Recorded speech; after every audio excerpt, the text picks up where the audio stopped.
بسم اللہ الرحمن الرحیم۔ واقعہ معراج کا ایمان افروز واقعہ، اسراء و معراج رات کی سیر اور حضرت ابوبکر صدیق رضی اللہ تعالیٰ کا ایمان۔ نبی کریم صلی اللہ علیہ وسلم کی زندگی کا ایک عظیم روحانی واقعہ جو مکہ مکرمہ میں پیش آیا۔ اسی رات نبی کریم صلی اللہ علیہ وسلم کو اللہ تعالیٰ نے مسجد الحرام مکہ سے مسجد الاقصی بیت المقدس اور وہاں سے 7 آسمانوں کی سیر کرائی۔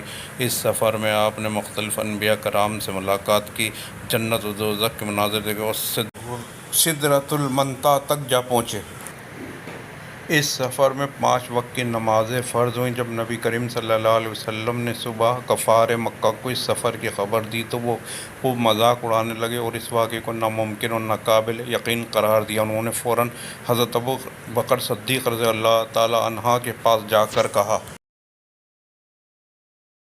حضرت ابوبکر صدیق رضی اللہ تعالیٰ عنہ بلا جھجک فرمایا، اگر یہ محمد صلی اللہ علیہ وسلم نے فرمایا ہے تو وہ سچ ہے۔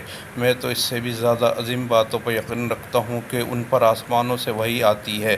اس مثال تصدیق پر نبی کریم صلی اللہ علیہ وسلم نے انہیں صادق کا لقب عطا فرمایا۔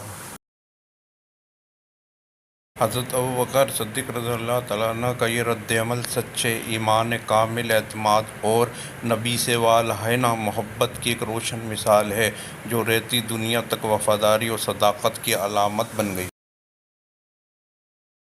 واقعہ معراج اسلام میں روحانی بلندی، نبوت کی صداقت اور اللہ تعالیٰ کی قربت کی علامت ہے۔ اسی رات نبی پاک صلی اللہ علیہ وسلم کے اصرار پر اللہ تعالیٰ نے امت مسلمہ کو 5 وقت کی نماز کا تحفہ عطا فرمایا۔ یہ واقعہ ایمان، صداقت اور اللہ پر کامل یقین کا درس دیتا ہے اور نبی کریم صلی اللہ علیہ وسلم کی عظمت اور رفعت کو ظاہر کرتا ہے۔ مزید اس قسم کے اسلامی واقعات اور دینی معلومات کی ویڈیو حاصل کرنا چاہتے ہیں تو ہمارے چینل کو سبسکرائب کر دیں۔ جزاک اللہ۔